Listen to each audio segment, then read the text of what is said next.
উত্তরপ্রদেশের মুখ্যমন্ত্রী যোগী আদিত্যনাথকে এই বাঙালি ডাক্তারবাবু মুখের উপর বলে দিয়েছিলেন, অসুখটা যখন আপনার হয়েছে তখন আপনি আমার কাছে আসুন, আমি আপনার কাছে গেলে যে সময়টা খরচ হবে সেই সময়ে 5টা গরিব মানুষ চিকিৎসা না পেয়ে ফিরে যাবে। হ্যাঁ, কলকাতায় জন্মানো এই বাঙালি ডাক্তারবাবুই আজ উত্তরপ্রদেশের মানুষজনের কাছে সৃষ্টিকর্তার দূত। বিদেশের সমস্ত নামকরা হাসপাতালে লক্ষ লক্ষ টাকা চাকরির অফার ফিরিয়ে দিয়ে এই বাঙালি ডাক্তারবাবু বিনামূল্যে চিকিৎসা করেন উত্তরপ্রদেশের গরিব অসহায় মানুষদের। পদ্মশ্রী পুরস্কার পাওয়া এই ডাক্তারবাবুর নাম তপন কুমার লাহিড়ী। 83 বছর বয়সে পৌঁছেও প্রতিদিন সকালে উঠে কাঁধে একটা ব্যাগ আর হাতে কালো ছাতা নিয়ে হাসপাতালে পৌঁছে যান ডাক্তার লাহিড়ী গরিব মানুষদের বিনামূল্যে চিকিৎসা করবেন বলে। কিন্তু কলকাতা মেডিকেল কলেজ থেকে পাশ করা একজন MBBS আচমকা উত্তরপ্রদেশে গিয়ে ডাক্তারি শুরু করলো কেনই বা নিজের সারা জীবনের অধিকাংশ সঞ্চয় দান করে দিলেন ডাক্তার তপন কুমার লাহিড়ী? চলুন তাহলে সেই সবটা জেনে নিই আজকের এই ভিডিওতে। 1941 সালে 3রা জানুয়ারি শহর কলকাতায় জন্মগ্রহণ করেন তপন বাবু। টাকার অভাবে গরিব মানুষদের চিকিৎসা না পাওয়ার চিত্রটা ছোট থেকেই ভাবিয়ে তুলেছিল তপন বাবুকে। তাই বড় হয়ে কলকাতা মেডিকেল কলেজ থেকে MBBS ডিগ্রি লাভ করেই মেধাবী তপন বাবু উচ্চশিক্ষার জন্য পাড়ি দেন সুদূর ইংল্যান্ডে। সেখানে 1969 সালে কার্ডিয়াক সার্জারিতে FRCS আর তারপর 1972 সালে থোরাসিক সার্জারিতে MCH ডিগ্রি লাভ করেই সোজা দেশে ফেরেন ডাক্তার তপন কুমার লাহিড়ী। বিদেশের কয়েক হাজার টাকার প্যাকেজ ছেড়ে মাত্র 250 টাকার বিনিময়ে বেনারসের ইনস্টিটিউট অফ মেডিকেল সায়েন্স রেডার পদে যোগ দেন তপন বাবু। আর অন্যদিকে গরিব মানুষদের বিনা পয়সায় চিকিৎসা করা শুরু হলো সেই সময় থেকেই। ধীরে ধীরে রিডার থেকে অধ্যাপক এবং পরবর্তীকালে কার্ডিও সার্জারি বিভাগে হেড অফ দ্য ডিপার্টমেন্ট হলেন তপন বাবু।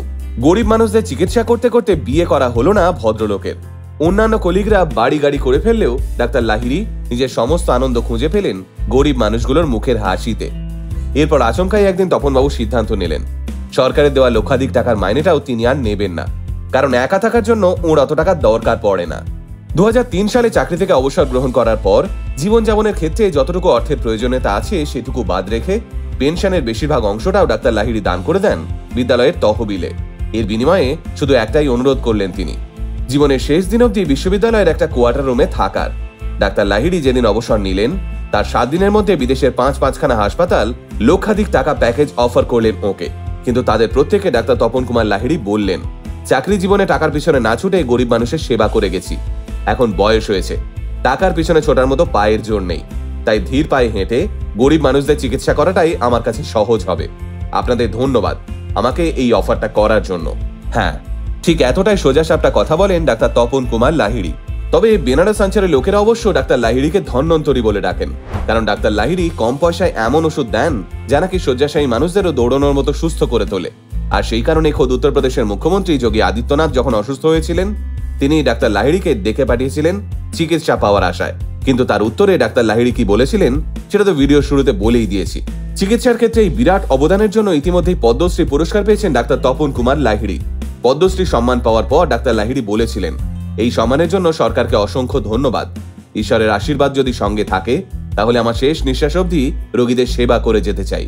তবে শুধু রোগীদের সেবা করাই নয়, ডাক্তার লাহিড়ী নিজের হাতে এমন অনেক ডাক্তারকে তৈরি করেছেন যারা তার আদর্শে উদ্বুদ্ধ হয়ে মানব সেবা করে চলেছেন। তাই হয়তো অবসর নেওয়ার 20 বছর বাদেও প্রত্যেক বছর ডাক্তার লাহিড়ীর জন্মদিনটাকে ধুমধাম করে পালন করে হাসপাতাল কর্তৃপক্ষ। হ্যাঁ, প্রতি বছর 3রা জানুয়ারি তারিখে বেনারসের গঙ্গায় গরিব মানুষেরা শয়ে শয়ে প্রদীপ ভাসান ডাক্তার তপন কুমার লাহিড়ীর মঙ্গল কামনায়। কারণ তারা জানেন যতদিন এই বাঙালি ডাক্তার সাহেব আছেন ততদিন অবধি গরিব মানুষদের চিকিৎসা নিয়ে কোনো চিন্তা নেই। গোটা আল্টিমেট মোটিভেশন টিম কুর্নিশ জানায় ডাক্তার তপন কুমার লাহিড়ীকে, এই অন্ধকার সময়ে আপনার মতো মানুষেরাই আমাদের কাছে আলোর ঠিকানা স্যার। আল্টিমেট মোটিভেশন কথা বলে আমার আপনার মতো মানুষের, যারা সাধারণের ভিড়ে থেকেও অসাধারণ কিছু কাজ করে দেখায়। আল্টিমেট মোটিভেশন, বাংলায় মোটিভেশন, বাঙালির মোটিভেশন।